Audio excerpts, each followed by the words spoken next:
మా జీవితాల్లో 202 దినములు 28 వారములు 6 మాసములు కాపాడి 203వ రోజు మా ముందు ఇంకా 163 దినములు ఉంటున్నది. మాకు జ్ఞాన హృదయం కలుగునట్లుగా చేయము. మా దినము లెక్కించడం మాకు నేర్పము. Give us wise heart and teach us to count our days.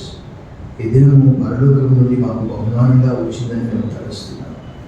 గత కాలమంతా మాకు ఇచ్చిన నెమ్మది, క్షేమం, భద్రత, సమస్త భౌతిక, ఆధ్యాత్మిక, ఆరోగ్య దీవెనల కొరకు వందనములు చెల్లిస్తూ ఈ స్తుతి ఆరాధన మా రక్షకుడు, మా విమోచకుడు, మా కాపరి క్రీస్తు యేసు వారి దివ్య నామములు నీకు సమర్పిస్తున్నాం. మా ప్రియ పరలోకపు తండ్రి. ఈ ఉదయకాల ఆరాధనకు వచ్చినందరినీ ప్రేమపూర్వకంగా ఆహ్వానిస్తున్నాము. Warm welcome to this Loksabha Telugu Baptist church service and greet you all in the name of our Lord and saviour Jesus Christ. ప్రభువు రక్షకుడైన క్రీస్తు యేసు వారి దివ్య నామంలో మీ అందరికీ శుభములు, సమాధానం కలుగుగాక. సమయంలో మీకు 2 పదాలు, ఒకటి గ్రీక్ పదము మరొకటి హీబ్రూ పదము నేర్పిస్తూ ఈ దినం మీతో ఆ మాటలు తర్కిస్తారు. గ్రీక్లో కేరీస్ అంటే కృప అని అర్థం. అంటే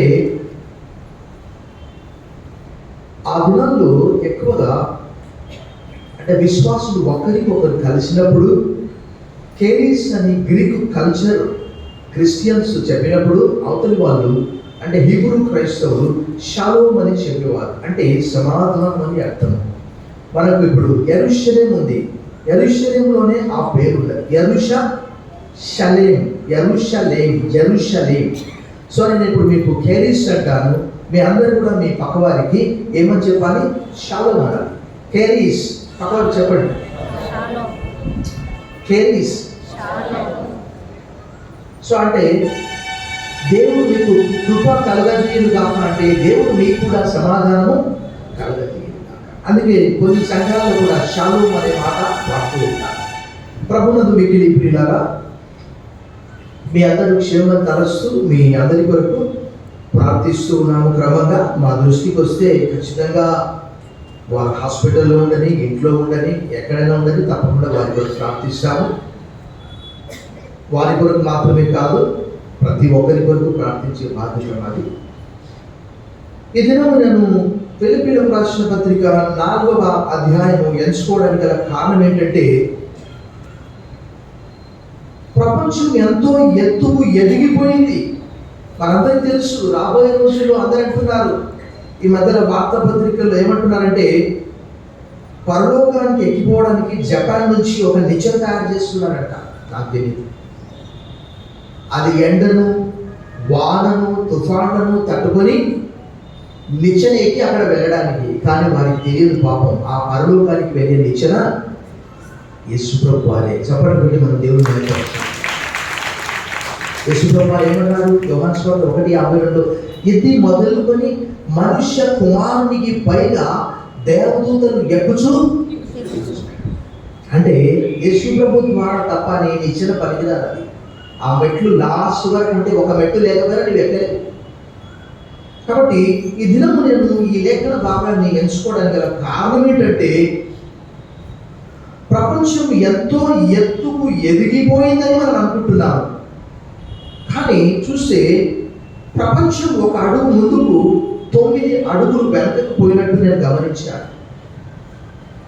కారణం ఏంటంటే, వాస్తవంగా మీరు గమనిస్తే, మీరు వార్తాపత్రిక తీస్తే అనేకమైనటువంటి మరణాలు చూస్తాం. అందులో చిన్నలు మొదలుకొని పెద్దల వరకు, సామాన్యులు మొదలుకొని గొప్ప గొప్ప పండితుల వరకు, గొప్ప గొప్ప స్కాలర్స్ వరకు. కారణం ఏంటంటే, వారి జీవితంలో సంతోషం అనేది ఆమడ దూరంలో ఉన్నది. వారికి ఉన్నటువంటి ఉద్యోగం వారికి సంతృప్తిని ఇవ్వడం లేదు. వారికి ఉన్నటువంటి వస్తు వాహనాలు, గృహాలు, గృహోపకరణములు, మార్కెట్లో కొత్త వస్తువు ఏదొస్తే అది మన ఇంట్లో ఉండాలి. ఆ వస్తువును బట్టి మనకు సమాధానము రాదు, శాంతి రాదు. నేను దాదాపుగా ఈ మధ్యలో 4 days I was in the hospital. అయితే ఆ 4 రోజుల్లో పేపర్ చదవలేదు. వాక్యం అయితే చదువుతూ ఉన్నాను, విపరీతంగా చదువుతూ ఉన్నాను. ఒక్క సెకండ్ టైం దొరికినా కూడా ఆదికాండం చదివేశాను, నిర్గమకాండం చదివేశాను. ఆదికాండంలో 50 అధ్యాయాలు, నిర్గమకాండంలో 40 అధ్యాయాలు, మొత్తం 90 అధ్యాయాలు చదివేశాను. ఇక ఐసీలో ఉన్నప్పుడు తప్ప, అంటే అక్కడ మనకు ఏది కూడా అందుబాటులో ఉండదు, మనం కాన్షియస్లో ఉండము, మనకు మొత్తం పెట్టి ఉంటారు మొత్తం, అది పల్స్ ఆక్సిమీటర్ కానీ ఏవైనా కూడా. అయితే ఒక 3 రోజుల వార్తాపత్రిక చదివినప్పుడు అందులో నేను గమనించింది ఏంటి అని అంటే, ఎన్నో ప్రభుత్వాలు వస్తూ ఉన్నాయి, ప్రభుత్వాలు పోతూ ఉన్నవి, రాజులు వస్తున్నారు, రాజ్యాలు వస్తున్నాయి, పోతూ ఉన్నాయి. కానీ మానవుల జీవితాల్లో అభివృద్ధి అనేది 1 అడుగు ముందుకు 9 అడుగులు వెనక్కి వెళ్ళిపోయింది. ఈ మధ్యలో వార్తాపత్రికలో వచ్చినటువంటి విషయం ఏంటంటే, మార్చి మాసం 20 సంథింగ్ ప్రపంచంలో కొన్ని దేశాలు సంతోషకరమైన దేశాలట, అందులో కొన్ని దేశాల పేర్లు ఇచ్చారు. భారతదేశం అందులో దాదాపుగా 7వ స్థానంలో 8వ స్థానంలో ఎక్కడో వెనకబడి ఉన్నది. ఆ సంతోషకరమైన దేశాలు ఏవి అని అంటే, అందులో కూడా ఎన్ని కష్టాలని మనకు తెలియదు. నార్వే అంట, స్వీడన్ అంట, ఇంకా రకరకాల దేశాలు. కానీ మానవుల జీవితాల్లో చూసినప్పుడు మనం చూస్తున్నాము, ఎంతో గొప్ప ఉన్నతమైనటువంటి ఉద్యోగము చేసేవారు కూడా ఈరోజు వారి జీవితాల్లో సంతోషం లేక, సమాధానం లేక, ఆనందం లేక వారు దే ఎండ్ దేర్ లైఫ్. చిన్నలు మొదలుకొని పెద్దల వరకు ప్రతి చిన్నవాటికి, అది ఉద్యోగం కావచ్చు, ఆర్థిక సమస్య కావచ్చు, అనారోగ్యం కావచ్చు, సంతానలేమి కావచ్చు, ఏదైనా కావచ్చు, ఏ ఒత్తిడి కావచ్చు. 2022వ సంవత్సరంలో నేషనల్ క్రైమ్ రికార్డ్ బ్యూరో ప్రకారము ప్రతి 1,00,000 మందికి 12 మంది చనిపోతూ ఉన్నారంట. 1,71,000 మంది ప్రతి సంవత్సరానికి చనిపోతూ ఉన్నారంట. అవి ఆ లెక్కలు. అవి కాక ఇంకా అనేక మంది చనిపోతున్నారు. ఈ మధ్య నేను వార్తాపత్రికలు చదివిపోయినప్పుడు ఇక్కడ ఒక చిన్న బాలుడు, 13 సంవత్సరాల బాలుడు, తల్లిదండ్రులు క్రైస్తవుడు, పేరు డేవిడ్ రాజ్ మూలాపేట్. తల్లిదండ్రులు చదువుకోమని మందలిచ్చారట. మందలిస్తే చనిపోయాడు బాబు. పేరు చూస్తే ఏమున్నది, డేవిడ్ రాజ్, 13 సంవత్సరాల వయసు. ఏంటి? అపోస్తలుడైన పౌలు రాసినటువంటి ఈ పత్రిక నేను అందరికీ పరిచయం చేయాలి. ఎందుకంటే ఆయన చెరలో ఉండి ఈ పత్రిక రాస్తూ ఉన్నాడు. 19 సార్లు అంటాడు జాయ్ అంటాడు, రిజాయిస్ అంటాడు, గ్లాడ్ అంటాడు. చెరసాలలో ఉన్నాడు. నన్ను ఏ బంధకం కూడా ఈ సంతోషం నన్ను దూరపరచలేదు. నేను క్రీస్తులో ఉన్నాను కాబట్టి ప్రభువునందు ఆనందించండి. మరలా చెబుదును. చూడండి, ఆయన బంధకాలు, ఆయన క్రీస్తు ఖైదీగా ఈ ఉత్తరం రాస్తున్నాడు. ఒకవేళ ఆయన చెరసాలలో లేకపోతే ఎఫెసీ, ఫిలిప్పీ, కొలస్సై, ఫిలమోన్ పత్రికలు రాసి ఉండేవాడు కాదు. నాకు కలిగిన ఈ బంధకాలు ఇంకా సువార్త ఎక్కువగా ప్రాచుర్యంలోనికి రావడానికి వచ్చినాయి, కానీ దీన్ని బట్టి నేను దుఃఖించడం లేదు. ఈరోజు ఎంతమంది క్రైస్తవులు సంతోషం అనేది ఎండాకాలంలో వచ్చేది కాదు, వర్షాకాలంలో వచ్చేది కాదు, చలికాలంలో వచ్చేది కాదు, కష్టంలో కాదు, నష్టంలో, అన్ని సమయాల్లో, అన్ని సందర్భాల్లో పౌలు తను సంతోషిస్తూ ఫిలిప్పీ సంఘానికి తనతో ఉన్నటువంటి సంబంధం ఎలాంటిది అంటే, ఫిలిప్పీ సంఘము తన హృదయంలో ఉన్నది. వారి హృదయాలలో పౌలు కూడా పదిలంగా తన స్థానాన్ని సంపాదించుకున్నాడు. చెప్పండి కొట్టి మన దేవుడు. ఏ సంఘానికి కూడా ఇలా ఉత్తరాలు రాయట్లేదు. నా ప్రతి ప్రాంతంలో నేను మిమ్మల్ని జ్ఞాపకం చేసుకుంటున్నాను అంటున్నాడు. ఎందుకు అనంటే, ఈ సంఘం ఎప్పుడు స్థాపించబడ్డది అనంటే, ఆయన 2వ మిషనరీ ప్రయాణంలో 16వ అధ్యాయం అపొస్తలుల కార్యంలో ఆయన వెళ్ళే సమయంలో, ఆయన 16వ అధ్యాయం 7వ వచనంలో యేసు యొక్క ఆత్మ వారిని వెళ్ళనీయలేదు. అక్కడి నుంచి ఆయన వెళ్ళే సమయంలో మాసిదోనియా నుండి ఒక స్వరం వచ్చింది, మాకు సహాయం చేయండి. అప్పుడు ఆయన ఆ ప్రాంతం గుండా వెళ్ళినప్పుడు అక్కడ ఫిలిప్పీలో మొట్టమొదటి కాన్వర్ట్ ఎవరు, నేను చాలాసార్లు చెప్పాను. నేను ఫిలిప్పీ అనేది ఒక పెద్ద పట్టణం. అది రోమన్స్ అక్కడ ఉన్నారు, గ్రీకు కల్చర్ అక్కడ ఉంటున్నది. అక్కడ అపోజిట్ పౌలు మొట్టమొదటిగా అడుగు పెట్టినప్పుడు మొట్టమొదటి కాన్వర్ట్ ఎవరండి చెప్పండి? ఎన్నిసార్లు చెప్పారు బైబిల్? అట్లా ఉంటుంది మన పరిస్థితి. నాకు యోహాను సువార్త, అపోస్తలుల కార్యములు అంటే బాగా వెళ్ళినట్టే. ఆ మొట్టమొదటి కాన్వర్ట్ ఎవరంటే చెప్పండి? లూదియా. ఊదా రంగు పొడి అమ్ముకునే ఆ స్త్రీ మొట్టమొదటిగా యేసు ప్రభువుని గురించి దేవుడి వాక్యం మీద, ఎందుకంటే 16వ అధ్యాయంలో అక్కడ రాయబడిన మాట ఏంటంటే దేవుడు ఆమె హృదయాన్ని తెరిచాడట. God has opened her heart and she was listening. ఆ సముద్రపు ఒడ్డున వాక్యం విన్నది, రక్షించబడ్డది. అన్నది, నేను దేవుని యందు విశ్వాసం ఉంచానని మీరు నమ్మితే దయచేసి మీరు నా ఇంటికి రండి. అక్కడి నుంచి వెళ్ళే సమయంలో ఒక బానిస బాలిక, సోది చెప్పే ఆ బాలిక అక్కడ అనేక దినాల నుంచి వీరిని చూస్తూ ఉన్నది, కేకలు పెడుతూ ఉన్నది. ఆ సెకండ్ కాన్వర్ట్ ఆమె. అయితే ఆమె సోది చెప్పడం ఆపేసినందుకు వారి యజమానులకు వచ్చే లాభం అంతా కూడా పోయింది. అప్పుడు వారు వీరిపైన అక్రమ కేసు పెట్టి బుకాయించాయా, మనం వినడానికి కానీ పాటించడానికి కానీ బోధింపదగని విషయాలన్నీ కూడా వీరు మన కల్చర్ కాదు అని చెప్పినప్పుడు వారిని తీసుకెళ్ళి ఎక్కడేశారు? చెరసాల్లో వేశారు. చెరసాల్లో వేసినప్పటికీ కూడా చెరసాల అధికారి కూడా అక్కడ ప్రభువైన యేసుక్రీస్తు యందు విశ్వాసం వచ్చినట్టు 16వ అధ్యాయం 32వ వచనంలో మనం చూస్తాము. ఆ చెరసాల్లో వారిని మెత్తగా కొట్టి బొండాలు వేసి బిగిస్తే అర్ధరాత్రి వేళ వాళ్ళు ఏం చేస్తున్నారు చెప్పాలి? పాటలు పాడుతూ ఉన్నారు. అదే ఫిలిప్పీ చెరసాల. అక్కడే కాన్వర్ట్స్ అంతా ఒక లూదియా, ఒక సోది చెప్పేటాన్ని ఆమె అంటుంది, వీరు సర్వోన్నతమైన దేవుని సేవకులు, వీరు రక్షణ మార్గము జీవ మార్గం వారు మీకు ప్రచురిస్తున్నారు అని ఆమె అరుస్తుంటే 16వ అధ్యాయం 18వ వచనంలో పౌలు ఆమె వైపు తిరిగి చాలా రోజుల నుంచి అరుస్తుంటే గద్దించాడు. చూసి ఆ యజమానుల లాభము ఆమె బంగారు బాతుకుంటారు అన్నమాట. అప్పుడు వారిద్దరిని తీసుకుపోయి పౌలును శీలను, అంతకంటే ముందు పౌలు బర్నబా ఉండేవారు.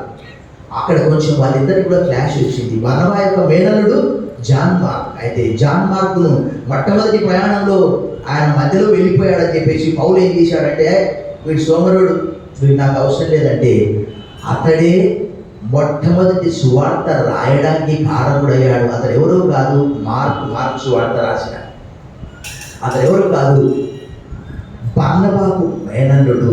అక్కడ మరియా అనే ఆ స్త్రీ అపోస్తుల కార్యం 12 అక్కడ వారి గృహంలో మొట్టమొదటిసారి ప్రార్థన ప్రారంభమైంది. సో ఫిలిప్పీలో కాన్వర్ట్స్ చాలా ఉన్నారు. మొట్టమొదటి స్త్రీ లూదియా, రెండవ స్త్రీ ఎవరంటే ఒక బాలిక, మూడవ వారు ఎవరంటే చెరసాల అధికారి. అప్పుడు అదంతా కూడా ఆయన చూసి, ఏంటయ్యా ఏం జరిగింది ఇక్కడ?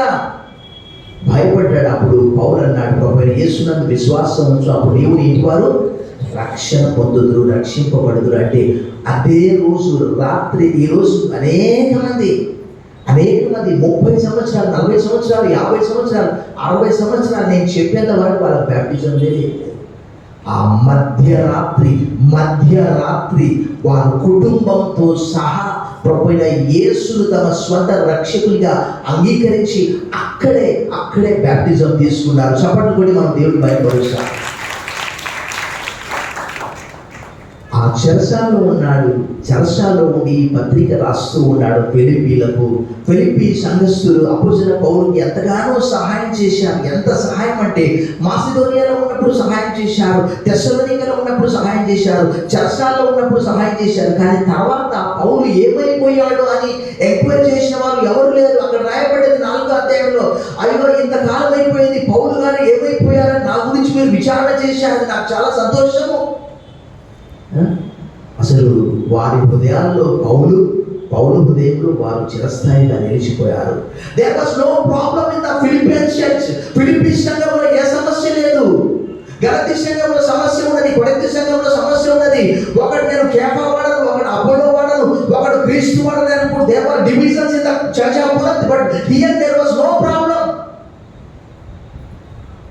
ఇక్కడ పౌలు తను సంతోషిస్తూ, కష్టాల్లో క్రైస్తవ జీవితంలో ఆనందం అనేది భౌతిక సంబంధమైనటువంటిది కాదు. మన హృదయంలో క్రీస్తు మన హృదయంలో స్థిర నివాసం చేసుకున్నప్పుడు పౌలు అంటున్నాడు, rejoice in the Lord. And again I say rejoice in the lord. ఈరోజు అనేక మందికి సంతోషం అనేది ఆమడ దూరంలో ఉన్నది. వారి ఉద్యోగం వారికి సంతోషం ఇవ్వడం లేదు, వారి వ్యాపారం వారికి సంతోషం ఇవ్వడం లేదు, వారి వాహనం వారికి సంతోషం ఇవ్వడం లేదు. కోటీశ్వరులు కూడా పెద్ద కారు తీసుకుపోయి అక్కడ పెట్టి నదిలో దూకి చనిపోతున్నారు. కారణం ఏంటంటే వారితో క్రీస్తు లేడు. కానీ ఇక్కడ అపోస్తలుడైనటువంటి పౌలు 19 సార్లు సంతోషించండి, ఆనందించండి అనే మాట వాడతాడు. 40 సార్లు క్రీస్తు అనే మాట ఫిలిప్పీయులకు రాసిన పత్రికలో వాడుతూ ఉన్నాడు. అన్ని సమయాలు, అన్ని సందర్భాలు, వితౌట్ ఎనీ సీజన్, ఏ సమయం కానీ ఏ సందర్భం కానీ. ఈరోజు ప్రభువునందు మిక్కిలి ప్రియులారా, లోక సంబంధమైన సామెత సంతోషమే అది సగం బలం. అది సంతోషమే సగం బలం. కానీ యేసు క్రీస్తులో ఉంటే సంతోషము పూర్తి ఆనందాన్ని మన కలగజేస్తుంది. చప్పట్లు కొట్టి మన దేవుని పరిచయం. ఈరోజు లేఖనాలు చదవనటువంటి వారు అనేక మంది ఉంటున్నారు. నాకైతే నేను హాస్పిటల్ వెళ్తే బైబిల్ తీసుకొని పోతా. సన్నచ్చు నా పక్కవాడు చూసి కళ్ళు చెల్లి, సార్ ఇంత సన్నచ్చు చదువుతారా నేను అన్నాను. Yes, I read this word of God. Minimum ప్రతిరోజు వినడం కానీ చదవడం కానీ 2 నుంచి 3 గంటలు. అది ఏ పుస్తకమైనా కావచ్చు, బైబిల్ సంబంధమైన పుస్తకం కావచ్చు, బైబిల్ కావచ్చు. ఈరోజు నేను ఇదే ప్రసంగము చాలాసార్లు చెప్పి ఉంటాను. కానీ ప్రపంచం 1 అడుగు ముందుకు వెళ్తుంది, 9 అడుగులు వెనకకు వెళ్ళిపోతూ ఉన్నారు. సంవత్సరానికి 1,71,000 మంది చనిపోతూ ఉన్నారు. అందులో నాగరికులు ఉన్నారు, అనాగరికులు ఉన్నారు, వ్యాపారవేత్తలు ఉన్నారు. చాలా మంది అనుకుంటారు బాగా చదివితే జ్ఞానం వస్తుంది. ఆ జ్ఞానంతో వారి లోకంలో జీవించలేరు.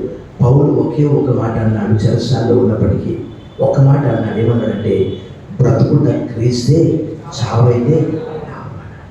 ఎందుకంటే ఈ శరీరంతో ఉన్నప్పటికీ నేను ఆ శరీరం ద్వారా దేవుని మాయపరుస్తాను.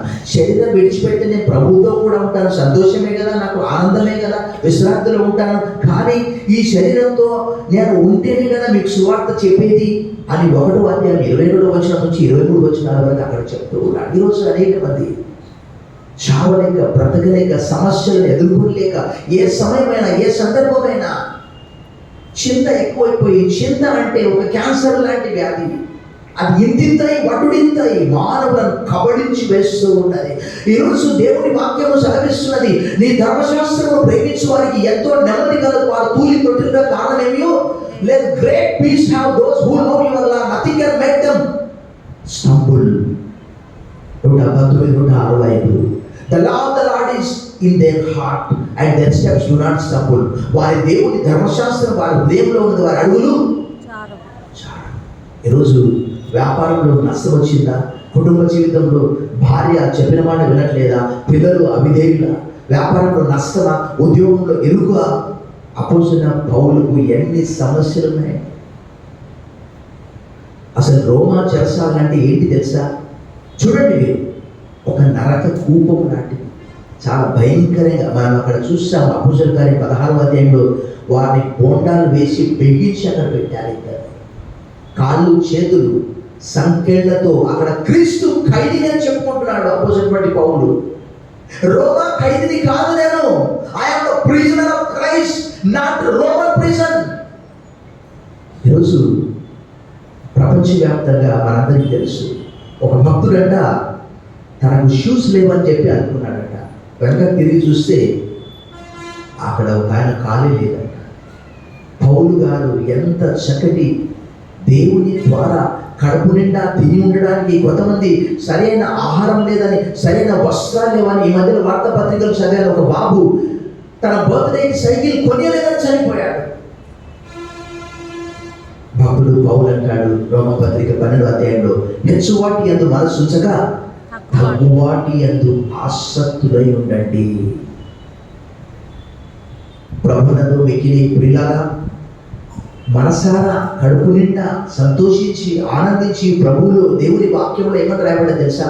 నెహెమయా గ్రంథం 8వ అధ్యాయం 10వ వచనంలో వారు 70 సంవత్సరాలు చెరపోయి వచ్చారు. చెరలో నుంచి వచ్చిన తర్వాత వారికి నీటి గుమ్మము దగ్గర వాక్యము చెప్తూ ఉన్నారు. వాక్యము ఎజ్రా చెప్తూ ఉన్నాడు, ప్రజలందరూ వింటూ ఉన్నారు. అక్కడ వారికి కలిగినటువంటి అనుభూతి ఏంటంటే 70 సంవత్సరాల తర్వాత వాక్యం వింటే వారు ఏడ్చారు. ఈరోజు మనకు సమృద్ధిగా ప్రతి వారం కూడా వాక్యం ఇక్కడ అందించబడుతూ ఉన్నది. ప్రభుత్వం వారు అన్ని రకాలుగా మనకు వసతులు కల్పిస్తూ ఉన్నారు. రకరకాల ఫన్ పార్కులు కట్టిస్తూ ఉన్నారు, జూ పార్కులు కట్టిస్తూ ఉన్నారు. మనందరికి తెలుసు, సర్కస్లో నవ్వించేవాడు ఉంటాడు ఒక వ్యక్తి. ఎవరతను? బఫూన్ అంట. కానీ అతని దగ్గరికి వెళ్తే, అయ్యా నేను అందరిని నవ్విస్తాను కానీ నా జీవితంలో నవ్వనేది లేదు. ఈరోజు ప్రభుత్వాలు మనకు ఎన్నో రకాలుగా ఎన్నో వసతులు, మన ఇంటికి సమీపంలో ఒక పార్క్ కట్టియవచ్చు, అక్కడ మనం వ్యాయామం చేయవచ్చు.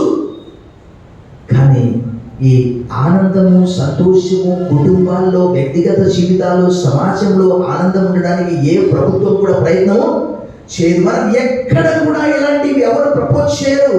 కానీ మనకు ప్రపంచంలో ఏకైక గ్రంథము సంతోషాన్ని ఇస్తుంది. ఎన్నో గ్రంథాలు ఉన్నాయి. ఆ గ్రంథాలు చదివితే మన జ్ఞానం రావచ్చు, కానీ సంతోషాన్ని, ఆనందాన్ని, పరలోక భాగ్యము, ధన్యతను కల్పించేది ఒకే ఒక్క గ్రంథము, పరిశుద్ధ గ్రంథము. చప్పట్లు కొట్టి మనం దేవుని భయపరిచాం. ఈరోజు క్రైస్తవులు కూడా అనేకమైనటువంటి చిక్కుల్లో పడి ఉన్నారు. కారణం ఏంటంటే లోకాశ.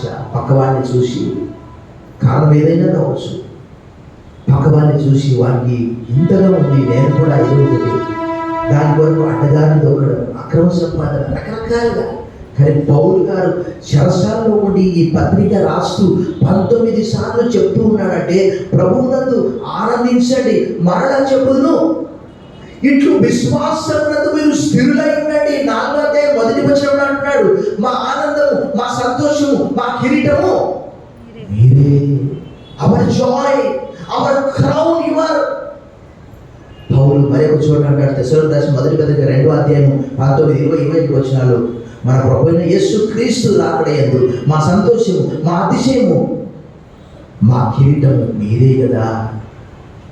ఆయన విశ్వాసుల కొరకు ఆయన సంతోషపడుతూ వారిని కూడా సంతోషంగా ఉండమని చెప్తూ ఉన్నాడు. ఇది ఒక్కసారి కాదు, మీరు చదివితే 19 సార్లు చెప్తూ ఉన్నాడు.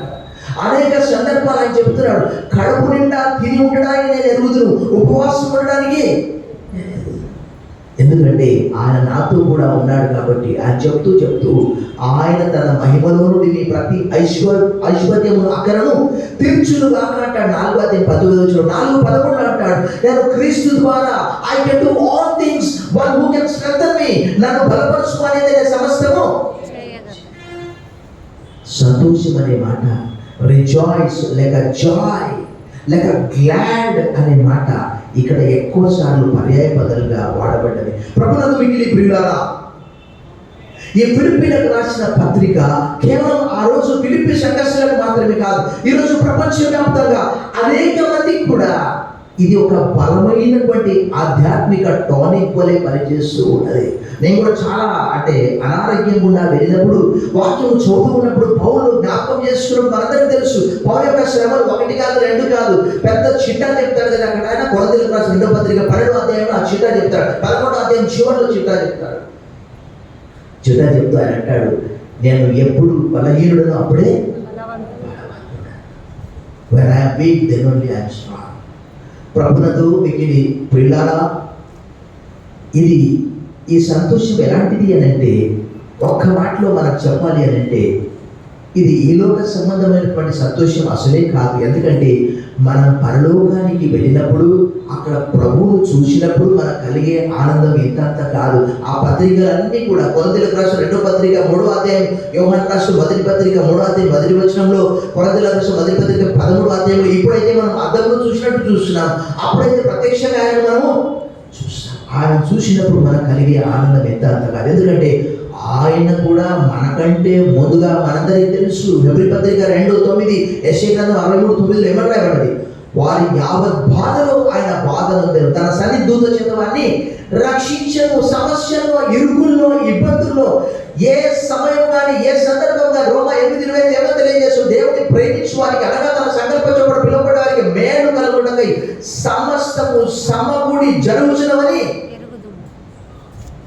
ఆ చెరసాల్లో ఆయన ఉండి ఏమంటాడు తెలుసా, ఆయా ఈ బంధకాలు కలిగాయంటే ఎందుకంటే ఇంకా సువార్త ఎక్కువగా ప్రచురపరచబడడానికి. చూడండి మొదటి అధ్యాయంలో ఆయన చెప్తున్నాడు, ఏం చెప్తున్నాడు చూడండి. మొదటి అధ్యాయంలో ఆయన ఏమంటున్నాడు అంటే, ఈ బంధకాలు కలిగాయంటే ఎందువరకు అక్కడ చెప్తున్నాడు చూడండి. 14వ వచనంలో చెప్తున్నాడు చూడండి, 1:14.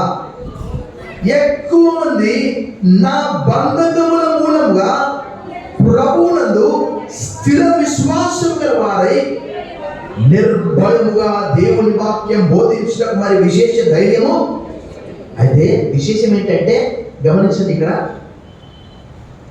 అంతకంటే ముందు పౌలు గారు రోమా వీధుల్లో వాక్యం చెప్తూ ఉన్నాడు. ఆయన చెరసాలలో వేయబడ్డాడు. ఇంకా ప్రతి ఒక్కరు మేము కూడా చెప్తాం, పౌలు వలె మేము కూడా చెప్తాం అని ఆయన వెళ్ళిపోయాడు కదా, మేము చేస్తామని చెప్పేసి వారు సువార్త ప్రకటిస్తూ ఉన్నారు. ఇంకా అంటాడు, ఈ యొక్క బంధకాలు దేని కొరకంటే సువార్త ఇంకా ఎక్కువగా ప్రచురపరచబడడానికి మాత్రమే ఈ బంధకాలు నాకు కలిగాయి, కాబట్టి దాన్ని బట్టి మీరు చింత చేయదండి అని మీకు పత్రికలన్నింటిలో కూడా 3వ అధ్యాయం 1వ వచనంలో కూడా అదే మాట చెప్తున్నాడు. చూడండి అక్కడ, మెట్టుకు నా సహోదరులారా, ఇక్కడ ఏమంటున్నాడు, మెట్టుకు సహోదరులారా ప్రభువునందు ఆనందించండి. అంటే ఏ సమయం కానీ, ఏ సందర్భం కానీ, ఏ సీజన్ కానీ, అనారోగ్యం కానీ, అస్వస్థత కానీ, ఆర్థిక సమస్య కానీ, ఎలా అయితే ఆ యొక్క హబక్కుకు భక్తుడు అంటున్నాడు, అక్కడ నేను యెహోవా యందు ఆనందించేదను, నా రక్షణకర్త అయిన దేవుని యందు నేను సంతోషించేదను, యెహోవా నాకు బలము, ఆయన నా కాళ్ళను లేడి కాళ్ళవలె చేయు, ఎత్తైన స్థలములో నన్ను నిలువ చేయదని అంటాడు. హబక్కు గ్రంథం 2వ అధ్యాయం అక్కడ 18, 19, 20 వచనాలు. అదే రీతిగా కీర్తనలను 18వ కీర్తనలో కూడా కీర్తనకారుడు దావీదు అదే మాట చెప్తూ ఉన్నాడు. ప్రభువునందు మిక్కిలి ప్రియులారా, do not worry about anything. ప్రభువునందు ఆనందించండి. మరలా చెప్తున్నాను, ఆనందించండి, సంతోషించండి. దేన్ని గురించి చెప్పండి, do not worry about anything. దేన్ని గురించి చింతపడండి. ప్రతి విషయమందు కృతజ్ఞతాపూర్వకంగా మీ విన్నపములు దేవునికి తెలియజేయండి. అప్పుడు సమస్త జ్ఞానం ఇచ్చిన దేవుని సమాధానము యేసుక్రీస్తు వలన మీ హృదయములకు, మీ తలపులకు చప్పట్లు కూడా మనం దేవుని భయపరుస్తాం. యేసు ప్రభువు అన్నారు, I give my peace unto you. శాంతి మీకు అనుగ్రహించి వెళ్ళుచున్నాను. యోహాను సువార్త 14:20. I give my peace not as the world gives. లోకం ఇచ్చినట్టుగా కాదు, నా శాంతి అంటే పుట్టోడ్స్లో సమాధానం అంటున్నది. నేను ఒక వ్యక్తిని చూశాను, అతని పేరు ఏం పేరంటే నిత్యానందము. కానీ అతనిలో నేను ఎప్పుడు కూడా సంతోషం చూడలేదు. ఎందుకంటే ఆయన చేసే పనులు అలా ఉంటాయి. ఆయన పనులను బట్టి ఆయన సంతోషించారు. ఈ ఉదయకాలం క్రైస్తవ జీవితంలో మనం లోకం వైపు చూసినప్పుడు, ప్రభు వైపు చూసినప్పుడు మనకు కలిగే సంతోషము, ఆనందం, ప్రభువే మనకంటే ముందుగా ఆయన ఎలా జీవించాడు. ఆయన నక్కలకు బొరియలున్నవి, ఆకాశ పక్షుల గుళ్ళున్నవి, మనుష్య కుమారుని తలమలుచుకోవడమేనను. Foxes have holes, birds have the eggs of the nest, but the Son of Man has no place to lay his head. ఆయన ఈ లోకంలో జీవించి ఆయన తర్వాత పౌలు గారు అన్ని విషయాల్లో 4వ అధ్యాయంలో చెప్తున్నాడు. అన్ని విషయాల్లో 4వ అధ్యాయం చూడండి, అక్కడ 12వ వచనం 11, నేను నాకు కొదువ కలిగినందున ఇలాగూ చెప్పుడు, నేను ఏ స్థితిలో ఉన్నాను ఆ స్థితిలో సంతృప్తి కలిగి ఉన్నా. దీన స్థితిలో ఉండదరుగుదును, సంపన్న స్థితిలో ఉండదరుగుదును. ప్రతి విషయంలోను, అన్ని కార్యముల్లోను కడుపు నిండి ఉంటకును, ఆకలి కొని ఉంటకును, సమృద్ధి కలిగి ఉంటకును, లేమిలో ఉంటకును. ఆయనకున్నవన్నీ కూడా పెంటకుప్పతో సమానంగా ఎంచాడు. ఆయన అన్నాడు, ఆయనే నాకు ఆరోగ్యము, ఆయనే ఆధ్యాత్మికము, ఆయనే ఆర్థికము, ఆయన నిమిత్తము సమస్తము నష్టంగా నేను ఎంచుకున్నాను, పెంటకుప్పతో సమానంగా ఎంచుకున్నాను. ప్రియ సంగమా, ఈ ఆధునిక దినాల్లో మనకు మొబైల్ సంతోషం ఇస్తుందా? ప్రపంచవ్యాప్తంగా ప్రతి ఒక్కరూ కూడా కోట్ల మంది 4 నుంచి 5 గంటలు ఫోన్తో గడుపుతూ ఉన్నారట. ప్రార్థన మాత్రం 10 నిమిషాలు కూడా చేయట్లేదు. 5 గంటలు మినిమం. భారతదేశంలో అయితే ఇంకా చెప్పాల్సిన అవసరం లేదు. ఇంటర్నెట్ ఎక్కడంటే అక్కడ అంతే, నీకు 10 రూపాయలకు నెట్ వస్తుంది. కానీ మనకు మన జీవితంలో ఏది కూడా మనం చూస్తూ ఉన్నాం. ప్రపంచమంతా కూడా బాగా పొల్యూట్ అయిపోయింది. అసమాధానం, అశాంతి, యుద్ధాలు, కరువులు, వరదలు, రక్తపాతం, ఇవన్నీ కూడా. కానీ ప్రభువులో ఉన్నటువంటి వారికి చుట్టుపక్కల పరిస్థితులు మనల్ని ఏవి కూడా ప్రభావితం చేయలేవు. అందుకే పౌలు అంటాడు, ప్రభువునందు ఆనందించండి, మరలా చెప్పుకుని ఆనందించండి, దేన్ని గురించి చింతపడండి. ప్రతి విషయం అది ఏదైనా సరే నువ్వు ప్రార్థన చేస్తున్నావంటే అది దేవుడు నీకు ఇస్తున్నాడంటే దేవుడికి స్తోత్రం, దేవుడు ఇస్తలేడంటే స్తోత్రం, ఎందుకంటే అది నీకు అవసరం లేదు. మార్క్స్ 11:24 మీరు ప్రార్థన చేయనప్పుడల్లా అది మీరు పొందుకున్నారని మీరు నమ్మండి. ఈ ఉదయకాలము ప్రపంచం వైపు చూసినప్పుడు వారిలో లేనటువంటిది మనలో ఉన్నటువంటిది, మనలో క్రీస్తు ఉన్నాడు. క్రీస్తు ద్వారా మనకు సంతోషం. పరలోకానికి వెళ్ళినప్పుడు ఆయన చూసి మనకు కలిగే సంతోషం ఇంత అంత కాదు. అక్కడ భక్తులు పౌలు అంటాడు, కొరింథీయులకు రాసిన 2:3 మన మహిమ నుండి అధిక మహిమకు ఆయన మనం చూస్తూ ఉన్నాము. తల వచ్చని మనం ప్రార్థన చేశాము. సర్వశక్తి గల దేవా, ఈ ఉదయకాలం ఆయన పౌలు చెరసాల్లో ఉండి కూడా మా కొరకు ప్రభువునందు ఆనందించండి, సంతోషించండి, మరలా చెప్పుదును, ఆనందించండి, సంతోషించండి. Rejoice in the Lord. And again I say rejoice in the Lord. అవునైనా మా కొరకు పరలోకాన్ని విడిచి 2వ అధ్యాయంలో నేను నీవు మనుషుల పోలికగా పుట్టి దాసుని స్వరూపమును ధరించుకొని నేను నీవే రిక్తునిగా చేసుకున్నావు మా కొరకు. ప్రభువానికి వందనాలు. పౌలు ద్వారా ఫిలిప్పీయులకు రాసిన పత్రిక 4:4-9 మాకు నేర్పించిన పాఠమును బట్టి నీకు వందనములు చెల్లిస్తున్నాము. ఆకాశ పక్షులను చూడండి, అవి మీతో కొట్టలో కూర్చుని ఆయన మీ పరలోకాన్ని వాటిని పోషించినాడు, మీరు వాటికంటే శ్రేష్ఠులు కారా? మాకు ఇచ్చిన సమస్త భౌతిక, ఆధ్యాత్మిక, ఆరోగ్య, ఆర్థిక ఏవులను బట్టి యాకోబు 1:15 ప్రతి శ్రేష్టమైన ఏవి సంపూర్ణమైన ప్రతిఫలము పర సంబంధమైనది జ్యోతిర్మయునకు తల్లిదండ్రి వచ్చును. ఉదయకాలం మాకు ఇచ్చిన మహారక్షణ నిరీక్షణ కొరకు వందనాలు చెల్లిస్తున్నాం. యేసు నామములో ప్రార్థిస్తున్నాం తండ్రి, ఆమేన్.